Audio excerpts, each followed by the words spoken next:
Incorporated. So right now, we will be asking Sir Neil questions kung ano. Bisag ako, curious kayo kung ano nga. At this young age, so first sir, sa personal background kay curious to kay ko, what inspires you to start JN office or kanina business? It's quite a privilege to be invited in your podcast, although I am not really into public. Even some of my clients, wala sila ako, I am the owner. I also don't want to be called as the owner. I am just one of the people that I have. That's what I want. The question of what inspired me in JN, it all started with just a business plan way back when I was in college. Ang among final project at all is a business plan. Although my course is psychology. At first, akong nanangalakan ng business. I'm not into business. I'm into business plan. It's just that I was exposed to events because I am a youth volunteer way back. So patong pagkabuhat sa business plan, duha nga ng options, either magbuhat ng business plan or kanang yung agent sa ibon. Pag bibili na ako business plan ako, my section, and then also plan section, I am the only one who created the business plan. Sila nag-comment sila sa day one. I mean, nag-start ko o nangita ko dun sa maayo na name. So I am a fan of kanang mga mythologies ng mga stories. Kanya, I am captivated with the story of Janus, the Roman god, beginning and end. So that's why the J is derived from Janus, the Roman god of beginning and end. So you mean sa JN. So what challenges did you face with building this JN Production and Entertainment Incorporated? So I know young kung ikay kapila pa ilan ni sir, pag-check currently then So, siguro sa pagkaingon nila before sa akong mga urban friends nga mga businessman na naka-guide, nagtagnakuhan ng ideas. So, pero when everything started, we also did dagang failures. Okay, tinawag siya ang ilang dingon nga kanang experience is always the best teacher for working sa atong talbo. But then I realized, napunan siya ang phrase na a failed experience is always the best teacher. So from my failures, dito ko nakandan sa hindi lang ako specific naman. If akong i-compare akong mga successes sa akong failures, mas dala akong failures. Tayo. So, I've been to depression. Ang nalang ako, ang ability na ako dito, or ang character na. Kanang, hindi ba sabi ito yung character nyo nga, nanang makadira, so wala na ibalik kayo. There's no turning back ang maganda. Yeah. Brad, ang determination ba na naman kadira, para magpakabugan, kung saya akong ito, ganun, so yan. So, muna. Ang challenges, first akong challenge with personally is ako knowledge. The knowledge itself, kuha mo. Versus yoga. Kaya sorry niya ako. Pero, kanang base akong parang study ba? Pag eskwela natin. Because Sigmund Freud is one of my idols in psychology. So according to him, from error to error, one discovers the entire truth. So from that, I realized na katungtan ng error, mo ito akong way, stepping stone, para makabot na ko kung sa kung gusto lang kabuton. So, sir, sa mga gila yung mga teacher gila, di ba? Ang experience mo gila. I see. So, karong sir, since aesthetic mo kayo, malis na ito, mga mo kayo, since Gen Z man sir ka, so, Margie, how do you maintain creativity and innovation with your company since ang generation mo of technology na yun, innovation, dinanapod kayo mga competitors. So how did you maintain it na up until now ang GM ang known dili sa ganawang events? It's a pleasure to be called like that.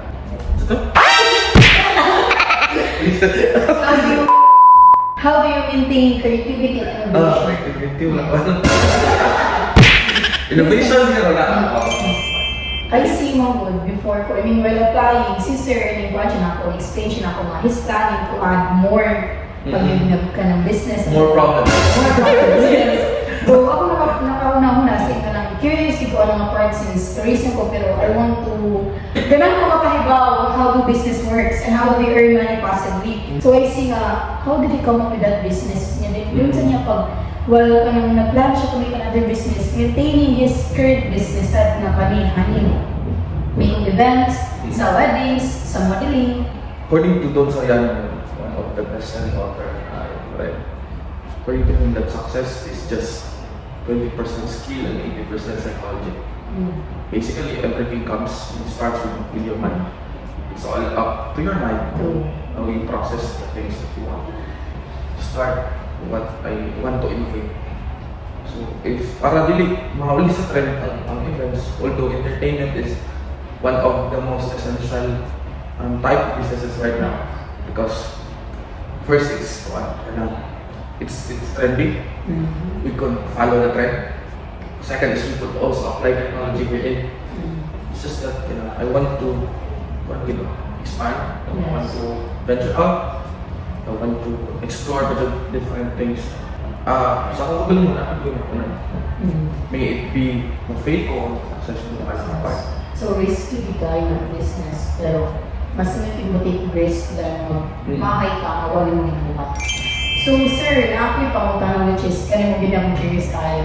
Kung sa qualities, what are the qualities do you believe are essential for success in the events and production of business? Mga nag-plan of creating their own event business. Ay na lang. Ito ang kanang process. Pero if, parang ako, although din yung event or entertainment business, na may plan to venture out your own business, always follow your totoo na flow. Instinct mo, no?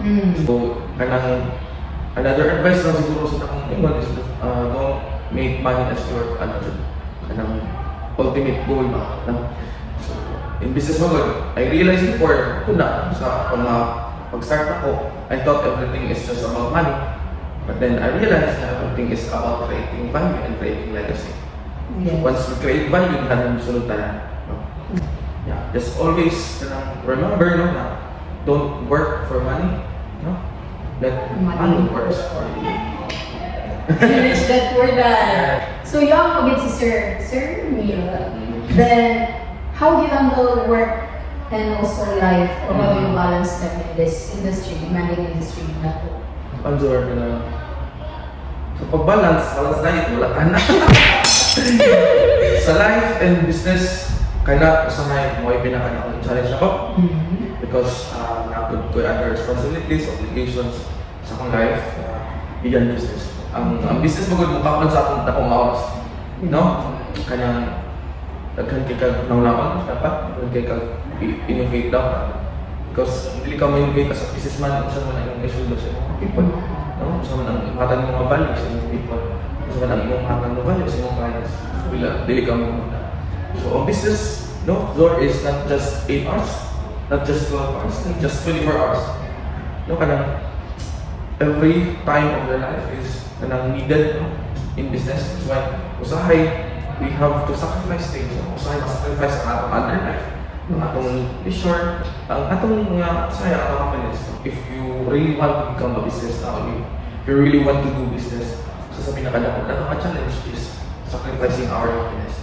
Sa mga ka-workmates na ako here sa office, curious to check ko, kasi minsan ito ako pumunta na asa nagsugod si sir? Kano sa siya nagsugod? Kabata pa niya ako. What if mo ask ko ni sir, interview bilang ko siya para get ako mismo, ako knowledge, di niya. Yeah, so, sir, what are your future plans again? Basically, I want more branches para madala ko ma-reach out na market and so far, dapat ang may daganan sa akong plans because as I have discussed with you during the relation, dako ang JN Productions Entertainment Incorporated. The communication departments to be, no, and na ko ang mission karon. And the biggest plan na ako so pagkakaroon is Kaya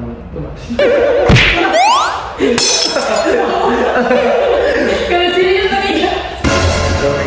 Paano guys, ang business mo kayo stress mo. Kaya naman yun no. Pero kasi ang business yun kay it's not about money, no? Dili ka nang diingog nga, business negosyante na dagang kang kwarta. Nalang tayo makurot ng kwarta. Kaya lang inangan ta, pero nakana.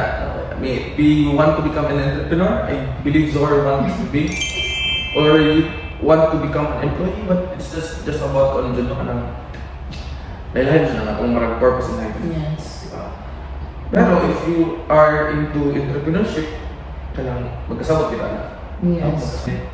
Mas mayo, bata ka lang, start na taan. Because ang pinakadakong legacy na ito, ang mga tag sa kanilang kalibutan, isang legacy na itong mapasa sa atong sunod na generation. Kabasa ka sa I am Filipino o Carlos Romero? Again, Ay, kanang ilang question mo, na siya isa pang phrase ito, ang question niya, I am a Filipino, this is my inheritance. But what pledge shall I do to prove that I am worthy with my inheritance? So, kanina, question siya, kung sa'yo, pwedeng hatag sa iyo o Philippines. Kung sa'yo, pwedeng ang mahatag. magpabiling sa mga kasi. So, for me, sa akong kinakagalingon, ako pwede mabili sa akong features, kung anak, kung anak, no? Kung sa akong anak, kung sa akong anak, is ang company, ako isang tayo. Yes. It's all about ready ba ka no? To handle all of those stresses, all of those failures, no? So sir, must if ever if you're not into business yun, kung sa imong possible work ka, if ka na, did ka business minded or something. Ito mo? Siguro, pare. Sa sir, kayo mo pag-iwan ng faith, pag-iwan ko Kana, question of faith is also part of doing business. Sometimes, I mean, how did it tested you, yung faith niya?